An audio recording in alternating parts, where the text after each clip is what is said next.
अंतर्राष्ट्रीय महिला दिवस के उपलक्ष्य हमारी माता बहनों को तोहफे के रूप में जो 300 रुपये टारगेटेड सब्सिडी प्रधानमंत्री उज्ज्वला योजना के लाभार्थियों को दी जाती है, जिसकी अवधि 31 मार्च 2024 तक थी, उसको 1 वर्ष के लिए बढ़ा दिया जाए और अब 300 रुपये प्रति सिलेंडर हर वर्ष 12 सिलेंडर तक की सीमा तक हमारे प्रधानमंत्री उज्ज्वला योजना के लाभार्थियों को 31 मार्च 2025 तक यानी 1 साल की अवधि बढ़ाते हुए प्रधानमंत्री नरेंद्र मोदी ने अंतर्राष्ट्रीय महिला दिवस पर घरेलू रसोई गैस की कीमत में 100 रुपए की कटौती की घोषणा की। इससे देश की करोड़ों परिवारों को आर्थिक राहत मिलेगी, खासकर हमारी नारी शक्ति को। आपको बता दें कि ये एक ऐसा कदम है जिससे भारत सरकार ने पिछले दशक में महिलाओं के उत्थान और सशक्तिकरण के लिए कई पहल की है। इसमें से एक प्रधानमंत्री उज्ज्वला योजना है, जिसके तहत गरीब महिलाओं को एलपीजी सिलेंडर पर 300 रुपए की सब्सिडी दी जाती है। इस योजना का लाभ लेने वाली महिलाओं की संख्या 10 करोड़ से अधिक है।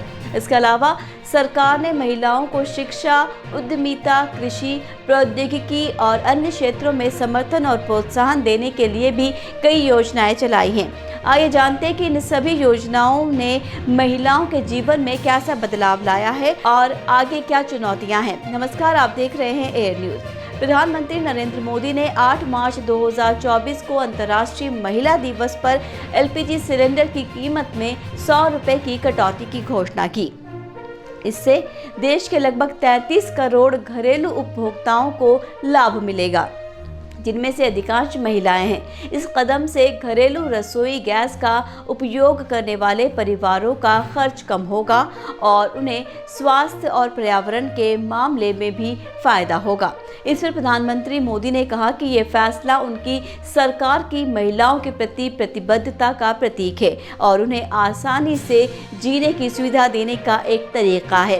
प्रधानमंत्री ने एक और पोस्ट में अंतर्राष्ट्रीय महिला दिवस की बधाई दी और उन्होंने कहा कि वो हमारी नारी शक्ति की ताकत, साहस और लचीलेपन को नमन करते हैं और उनकी विभिन्न क्षेत्रों में हासिल की गई उपलब्धियों को सराहते हैं। वहीं प्रधानमंत्री उज्ज्वला योजना एक ऐसी योजना है जिसके तहत गरीबी रेखा से नीचे की महिलाओं को मुफ्त में एलपीजी सिलेंडर कनेक्शन दिया जाता है। इस योजना का उद्देश्य महिलाओं को लकड़ी, कोयले या अन्य प्रदूषण ईंधनों से मुक्ति दिलाना है, जो उनके स्वास्थ्य और पर्यावरण को नुकसान पहुंचाता है। इस योजना का शुभारंभ 1 मई 2016 को उत्तर प्रदेश के बलिया में किया गया था और इस योजना के तहत मार्च 2020 तक 8 करोड़ एलपीजी कनेक्शन देने का लक्ष्य था। इस योजना के तहत महिलाओं को एलपीजी सिलेंडर पर 300 रुपए की सब्सिडी दी जाती है। इस सब्सिडी का लाभ लेने के लिए महिलाओं को अपना आधार कार्ड, जन धन खाता, बीपीएल सूची में नाम और राशन कार्ड की कॉपी देनी होती है। इस योजना के अंतर्गत किए गए एलपीजी कनेक्शन का उपयोग करने वाली महिलाओं को स्वच्छ ईंधन के फायदे के साथ साथ घरेलू कार्यों में समय और श्रम की बचत भी होती है। साथ ही इस योजना ने महिलाओं को आत्मनिर्भर बनाने में मदद की है, क्योंकि वो अपने बचे हुए समय में कई तरह के रोजगार या शिक्षा का अवसर प्रदान कर सकती है।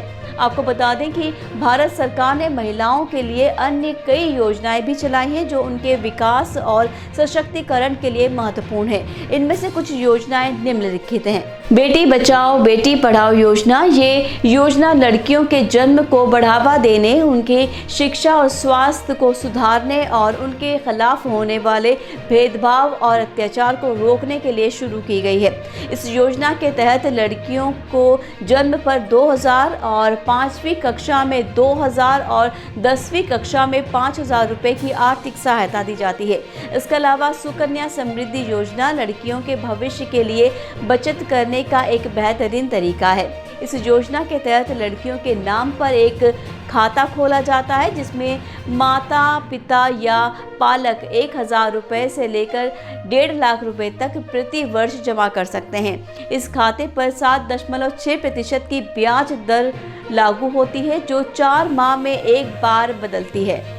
इस खाते से लड़की को 18 साल की उम्र में 50% और 21 साल की उम्र में पूरा पैसा निकालने की अनुमति होती है। फ्री सिलाई मशीन योजना भी गरीब और विधवा महिलाओं को रोजगार और आय का स्रोत प्रदान करने के लिए शुरू की गई है। इस योजना के तहत महिलाओं को मुफ्त में सिलाई मशीन दी जाती है, जिससे वो अपने घर पर ही कपड़े सिलकर अपनी आय बढ़ा सकती है। इस योजना के लिए महिलाओं को अपना आधार कार्ड, बैंक खाता, आय प्रमाण पत्र और आवेदन पत्र जमा करना होता है।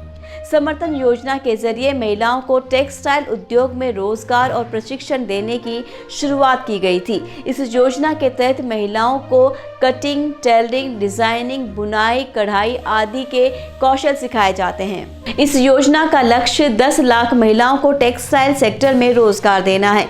इस प्रकार भारत सरकार ने महिलाओं के विकास और सशक्तिकरण के लिए कई योजनाएं चलाई हैं। इन योजनाओं के चलते महिलाओं को आर्थिक स्वतंत्रता, शिक्षा, रोजगार और स्वास्थ्य सुविधाएं मिली हैं। इन योजनाओं के चलते महिलाओं की स्थिति में काफ़ी सुधार हुआ है, लेकिन अभी भी कई चुनौतियां बाकी हैं। हमें उम्मीद है कि भारत सरकार आगे भी महिलाओं के विकास के लिए ऐसी योजनाएं जारी रखेगी और चलाती रहेगी। धन्यवाद। आप देख रहे थे एयर न्यूज़।